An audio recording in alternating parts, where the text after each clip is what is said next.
खुलुमबाय, बेयो बड'लेण्ड इंखं टेलिभिजन। दिनैनि रादाबखौ फरायदों आं मलेन बसुमतारी। दिनैनि गाहाय रादाबफोराव दं।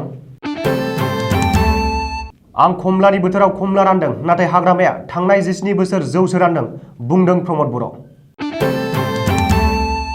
मिरु एबसुनि मोनसे थान्दै हानजाया सेबानि मासिगिरिखौ लोगो हमहैदों। सरन बर'आ एनडिएफबिनो रिहेबिलिटेसन होनायनि बागै बिधान सभायाव रायखांदों। आसाम सोरखारा 17 फेब्रुवारि खालि नैथि खोन्दोनि स्कुटि रानगोन। आसामनि केन्सार केयार हस्पिटालफोरा फैगौ सेप्तेम्बर दानाव थियारि जागोन। गाबोन आसामाव राहुल गान्धी फैगोन। आइपिएल निलामनि फारिलाइयाव आसामनि गुबुन सानै लाइमोनफोरनि मुं। इन्डियान सुपार लिग आइएसएलआव मैया इस्ट बेंगल एफसि आरो हायद्राबाद एफसिनि गेजेराव फुटबल गेलेनाया ड्र' जादों। तामिलनाडुआव बारुद बेफ्रुनायजों 15 सुबुंनि जिउ खहा जानायजों लोगोसे 33 सुबुङा देहायारि गोब्राब जोखोमजों जुजिनांदों। दानिया आबुं रादाब।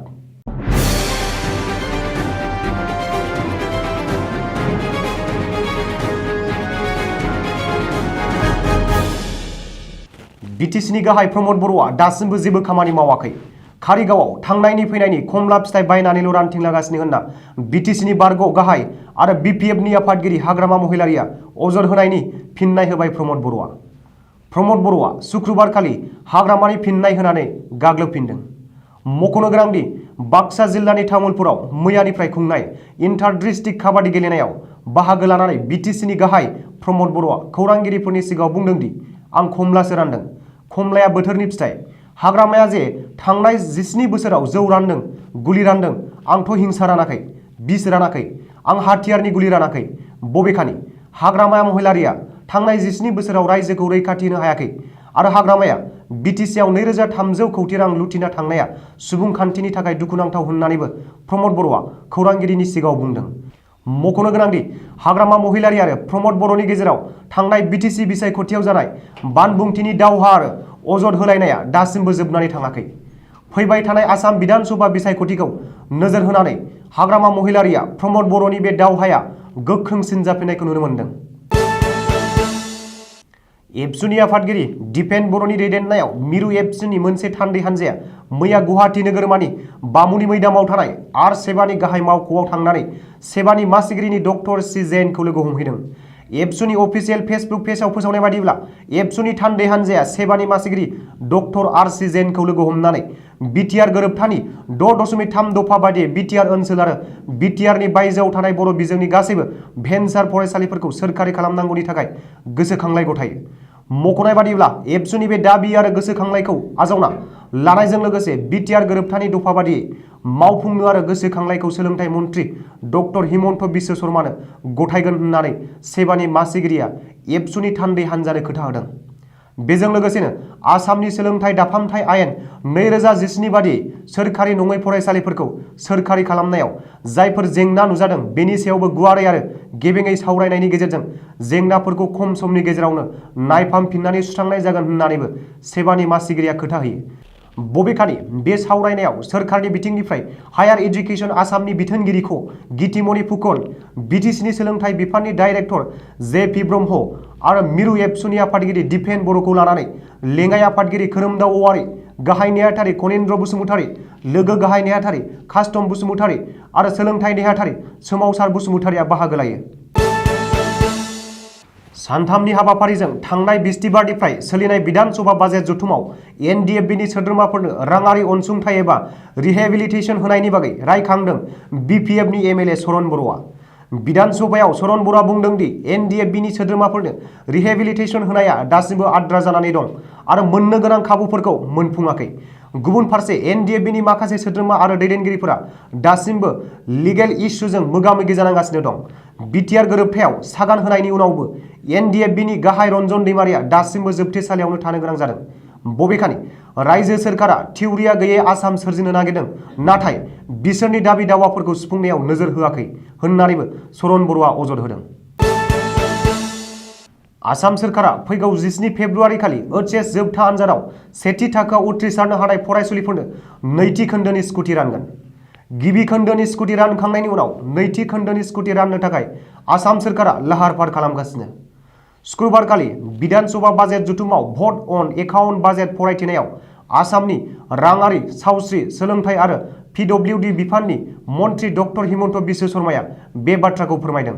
मन्थ्रि शर्माया बुंदों दि सेथि खोन्दोनि स्कुटि राननायाव ओइचएस जोबथा आनजादाव सेथि थाखोआव उथ्रिसारनो हानाय 23,245 फरायसुलिफोरा स्कुटि मोननो हादों। बेबादिनो फैगौ 17 फेब्रुआरि खालि 2018-19 आरो 2019-20 मायथाइयाव ओइचएस जोबथा आनजादाव सेथि थाखोआव उथ्रिसारनो हानाय 15,000 फरायसुलिफोरनो आसाम सोरखारा नैथि खोन्दोनि स्कुटि राननानै होगोन। बबेखानि भट अन एकाउन्ट बाजेट फरायथिनायाव मन्थ्रि हिमन्त बिश्व शर्माया बेखौबो रायखांदों दि आसाम सोरखारा थांनाय बोसोराव रायजो नाङै 17,84,790 फरायसाफोरनो बेसेन नाङै मुं थिसननाय होदों आरो 1,08,914 फरायसाफोरनो बेसेन नाङै सोलोंथाइनि खाबु मोननो होदों। बेनि अनगायैबो 33,000 फोरोंगिरिफोरनो थिसनथाइ होदों आरो 29,000 फोरोंगिरि मासिफोरखौ प्रभिन्सियेलाइज खालामदों होननानै मन्थ्रि हिमन्त बिश्व शर्माया दाबि खालामदों। आसामाव गोदानै बानायगासिनो थानाय केन्सार केयार हस्पिटालफोरा थाबैनो आबुं जानायनि लामायाव। रायजोनि गोदान केन्सार केयार हस्पिटालफोराव सोलिफु बोसोरनिनो सेप्तेम्बर दाननिफ्राय बेरामिफोरनो सिबिथाय होनायनि खामानिया जागायगोन। आसामनि राङारि, सावस्रि, सोलोंथाइ आरो पिडब्लिउडि बिफाननि मन्थ्रि डक्टर हिमन्त बिश्व शर्माया बाजेट जथुमाव बे बाथ्राखौ बुंदों।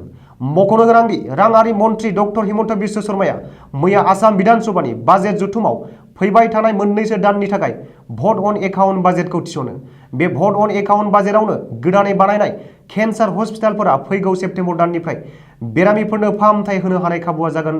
सेप्तेम्बर दाननिफ्रायनो आबुं फांसनि जागोन होननानै फोसावदों।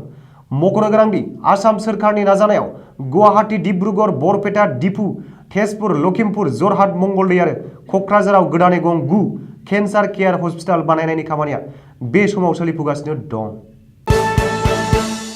फैबाय थानाय आसाम बिधान सभानि बिसायख'थिखौ नोजोर बोनानै गाहाय मन्थ्रि नरेन्द्र मोदीआ आसामनि जारिमिनारि सोहोर शिबसागराव फैना थांनायनि उनाव गाबोन राहुल गान्धीआ फैगोन। मिथिनो मोननाय बादिब्ला इन्डियान नेशनेल कंग्रेसनि बारग' आफादगिरि आरो एमपि राहुल गान्धीआ गाबोन आसामाव दावबायफैगोन आरो शिबसागराव बानजायनाय रेलियाव बाहागो लागोन।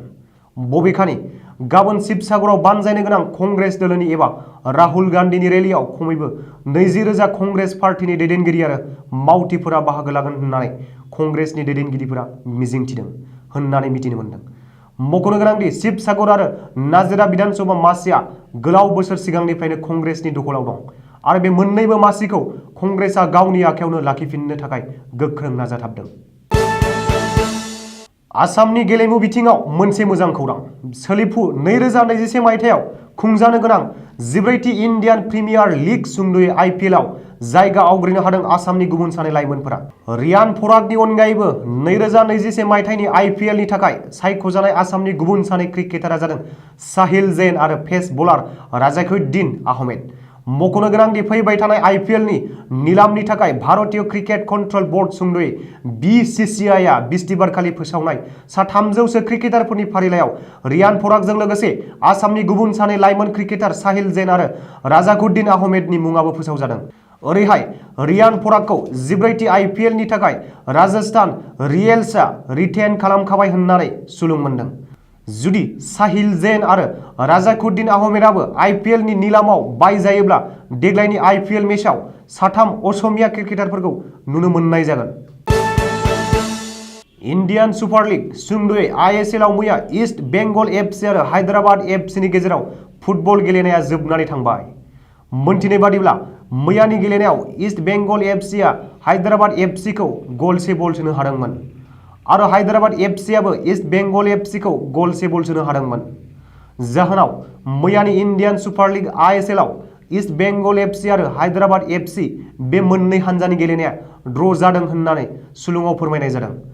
मख'नो गोनांदि इन्डियान सुपार लिग आइएसएलआव इस्ट बेंगल एफसि आरो हायद्राबाद एफसि बे मोननै हानजानि गेजेराव फुटबल गेलेनाया गोबांथार नारा-नाथा जुजिलायनाय जादोंमोनब्लाबो मैयानि गेलेनायाव ड्र' जादों। सुलुङाव फोरमायनाय बादिब्ला दिनैनि इन्डियान सुपार लिग आइएसएलआव साइनियान एफसि आरो गवा एफसि बे मोननै हानजानि गेजेराव फुटबल गेलेनाया जागोन।